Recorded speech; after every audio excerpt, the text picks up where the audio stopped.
झारखंड राज्य में कुल कोरोना संक्रमित मरीजों की संख्या 470 हो गई है, जिसमें से रांची के 129, गढ़वा के 57, बोकारो के 17, पलामू के 17, हजारीबाग के 55, धनबाद के 14, गिरिडीह के 16, सिमडेगा के 10, देवघर के 5, जामताड़ा के 2, दुमका के 2, कोडरमा 34, गोड्डा 1, पूर्वी सिंहभूम 32, पश्चिम सिंहभूम 15, लातेहार 10, रामगढ़ 15, गुमला 19, लोहरदगा 3, सरायकेला 4, चतरा 1, खूंटी 3 और पाकुड़ में 4 मरीजों में कोरोना वायरस के संक्रमण की पुष्टि हुई है। राज्य में अब तक 6 लोगों की मौत हो चुकी है। रांची में 4 जबकि बोकारो, कोडरमा में 1-1 मरीज की मौत हो चुकी है। जैक की मैट्रिक और इंटर साइंस एवं कॉमर्स की कॉपियां की गुरुवार को राज्य भर में 51 केंद्रों पर जांच शुरू हो गई है। करीब 10,000 परीक्षक कॉपियों की जांच कर रहे हैं। सभी केंद्रों पर थर्मल स्कैनर, मास्क व सैनिटाइजर भेज दिया गया है। मूल्यांकन सुबह 9 बजे से शाम 5 बजे तक चलेगा। शिक्षकों के पास जो परिचय पत्र व प्रतिनियुक्ति पत्र होगा वही उनका लॉकडाउन का पास होगा। बताते चले कि इस बार मैट्रिक व इंटर में करीब 6.50 लाख परीक्षार्थी शामिल हुए थे।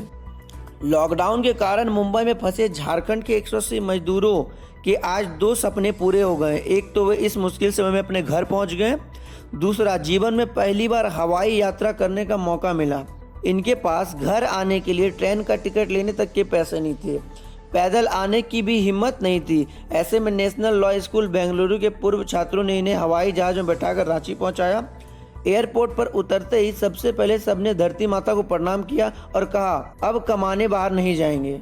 रांची के बिरसा मुंडा एयरपोर्ट पर गुरुवार सुबह मुंबई में फंसे 180 प्रवासी मजदूर फ्लाइट से पहुंचे। यहां आने के बाद सोशल डिस्टेंसिंग सहित तमाम एहतियात बरतते हुए उन्हें एयरपोर्ट के बाहर निकाला गया।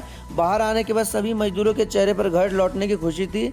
कई प्रवासी पत्नी और बच्चों के साथ लौटे। बता दें कि राज्य में 1 मई से प्रवासी श्रमिकों की घर वापसी लगातार जारी है। 26 मई तक इनमें से करीब 3.5 लाख लोग आ भी चुके हैं। राज्य सरकार का मानना है कि अब 10 जून तक बाकी 1 लाख भी घर आ जाएंगे। राज्य ने 80 से ज़्यादा ट्रेनों की स्वीकृति दे रखी है। बिहार के वैशाली जिले में गुरुवार सुबह एक तेज रफ्तार ट्रैक्टर ने बाइक को टक्कर मार दी। हादसे में दोनों चालकों की मौके पर ही मौत हो गई। घटना बिदुपुर प्रखंड स्थित पीपा पुल के दक्षिण छोर पर हुई। घटना के संबंध में बताया जा रहा है कि ट्रैक्टर और बाइक पीपा पुल से पार कर रहे थे। इसी दौरान बाइक सवार ट्रैक्टर की चपेट में आ गया। ट्रैक्टर के ओवरलोड होने की बात कही जा रही है। ट्रैक्टर और बाइक टकराने के बाद रोलिंग तोड़ते हुए नदी में जा गिरे। मौके पर पहुंची पुलिस ने दोनों का शव नदी से निकालकर पोस्टमार्टम के लिए भेज दिया गया। कोरोना संकट के इस दौर में दूसरे राज्य से प्रवासी मजदूर श्रमिक स्पेशल ट्रेन से बिहार लौट रहे हैं। सरकार और रेल प्रशासन लोगों को सुविधाएं देने का दावा कर रही है, लेकिन भागलपुर जंक्शन की एक तस्वीर यह दिखाती है कि हकीकत इससे ठीक उल्टी है। बुधवार को श्रमिक स्पेशल ट्रेन राजस्थान से प्रवासी मजदूरों को लेकर पूर्णिया जा रही थी। इसी दौरान भागलपुर स्टेशन पर ट्रेन से थोड़ी देर के लिए रुकी। यहाँ मजदूरों के लिए खाने के पैकेट और पानी का इंतजाम किया गया था। भागलपुर जंक्शन पर ट्रेन रुकते ही सभी मजदूर प्लेटफॉर्म पर उतर गए। खाना बांटने वाले रेल कर्मचारी लोगों से अपील करते रहे कि 2 मिनट रुक जाइए, सभी को बारी बारी से पैकेट दिया जाएगा। लोगों ने 1-2 मिनट तो इंतजार किया, लेकिन भूख की वजह से सब्र का बांध टूट गया। लोगों ने रस्सी फांदकर भोजन के पैकेट के लिए लूट मचा दी। इसमें कुछ लोगों को हल्की चोट भी आई। हालांकि सभी लोग ठीक है, लेकिन इस घटना से साफ जाहिर कर दिया कि श्रमिक स्पेशल ट्रेन से आ रहे लोग किस तरह बिहार लौट रहे हैं। रेल प्रशासन का कहना है कि यहाँ लोगों के लिए पूरा इंतजाम किया गया था, लेकिन अचानक से लोग खाने का पैकेट लेने के लिए टूट पड़े। बाद में सभी को खाना और पानी देकर पूर्णिया के लिए रवाना किया गया। पटना एक तरफ Indian counselling for medical research ICMR ने प्राइवेट लैब से कोरोना वायरस जांच की दर कम करने की अपील की है। कम जांच दर करने के लिए राज्यों को पत्र लिखा है। वहीं दूसरी तरफ बिहार में प्राइवेट लैब सरकार द्वारा तय दर पर कोरोना जांच करने को तैयार नहीं है। ICMR ने अपने तर्क में कहा कि शुरू में लैब को टेस्टिंग किट के लिए आयात पर निर्भर रहना पड़ता था। किट महंगे थे, अब स्थिति बदल गई है। स्वदेशी किट भी बाजार में उपलब्ध है और इसकी कीमत भी कम हुई है। आज पूरे देश में 178 प्राइवेट लैब कोरोना जांच कर रहे हैं। बिहार सरकार ने भी 2 लैब, डॉक्टर लाल पैथ लैब और पैथ काइंड को जांच करने की अनुमति दी है, लेकिन 200 लैब में जांच शुरू नहीं हुई है। राज्य में प्राइवेट लैब को जांच की अनुमति देने के साथ साथ स्वास्थ्य विभाग ने दर भी तय कर दिया। विभाग ने 2 स्तर पर जांच की।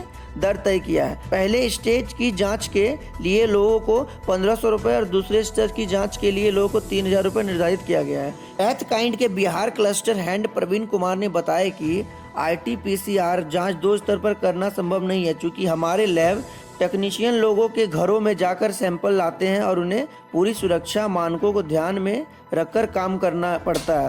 इसीलिए कम कीमत पर जांच करना संभव नहीं है। इसके लिए सरकार और स्वास्थ्य विभाग से आग्रह किया गया है।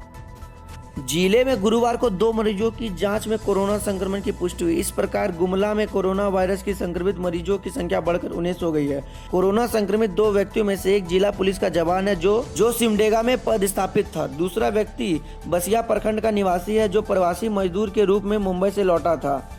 वही जवान 4 दिनों पूर्व गुमला आया था और सड़क दुर्घटना में घायल होने के बाद रांची के मेदांता अस्पताल में भर्ती कराया गया था। जवान का अस्पताल में इलाज के दौरान कोरोना वायरस की जांच में पॉजिटिव पाया गया। बिहार में कोरोना संक्रमितों की संख्या 3090 हो गई है। गुरुवार को 54 नए मरीज मिले। गया में 12, नवादा में 10, पूर्णिया में 8, भागलपुर, सीवान और खगड़िया में 5-5 मरीज मिले। सुपौल के 3, पटना और गोपालगंज के 2-2 और औरंगाबाद व बेगूसराय के एक व्यक्ति की रिपोर्ट पॉजिटिव आई है। बिहार के 12 जिलों में संक्रमितों की संख्या 100 से अधिक हो गई है। पटना और रोहतास में 200 से अधिक संक्रमित मिले हैं। राज्य में कोरोना से 16 लोगों की मौत हो चुकी है। वहीं 1050 लोग कोरोना के मात देकर स्वस्थ हो चुके हैं।